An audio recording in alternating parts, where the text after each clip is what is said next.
மீன் வாங்கியிருக்கணும், பெரிய மீன் வாங்கியிருக்கணும். வாங்க பார்க்கலாம். பெரிய மீன்டா கிழக்க மீன் தெரியா, சீலா மீன் வாங்கியிருக்கேன். ஏன்னா இன்றைக்கு வந்து ஒரு பெரிய சமையல், அதனால மீன் குழம்புன்றபடியா சீலா மீன் வாங்கிட்டேன். பார்த்தீங்களா, நல்ல துண்டு துண்டா வெட்டி இருக்கு. அப்படி இருக்கு சீலா மீன். அதுக்கு பிறகு சாலை மீனும் வாங்கியிருக்கிறேன் பொரிக்கிறதுக்கு. இதில் குட்டி காரலும் போட்டிருக்கீங்க பார்த்தீங்களா நண்பர்களே, குட்டி குட்டி காரல். அதுக்கு பிறகு பார்த்தீங்கன்னா நண்டு வாங்கியிருக்கேன். இது வந்து பார்த்தீங்கன்னு சொன்னால் உயிரோட இருக்குங்க பாருங்க. அம்மா கோலம் நல்ல கோலம் விட இதில் வைக்குது. இங்கே பார்த்தீங்களா, இங்கே பாருங்க, இங்கே சேட்டியை பாருங்க. எங்க எங்க எங்க போறேன்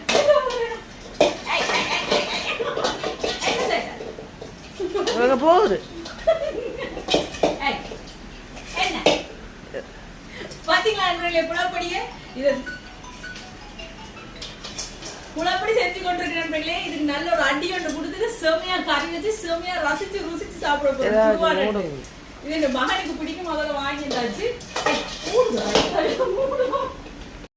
புலப்படி செய்யுது, அதாவது நாம மூடி வைக்கணும். எல்லையை தாண்டி நீயும் வரக்கூடாது, நாங்களும் வர மாட்டோம். அதெல்லாம் மூடி வச்சாச்சு. இதை எங்களுக்கு வாங்கியிருக்க நண்பர்களே, பிறகு செய்யலாம். நமக்கு ஏதாவது செய்து சாப்பிடுவோம். இங்கெல்லாம் பாத்தீங்கன்னு சொன்னா சீலா மீனை குழம்பு வச்சுட்டு சாலை மீனை பொரிக்க போறோம், செமையா சமைக்க போறோம். வீடியோ பிடிச்சிருந்தா சப்ஸ்கிரைப் பண்ணுங்க. நீங்க சாப்பிட்டீங்களா? போய்கிட்டா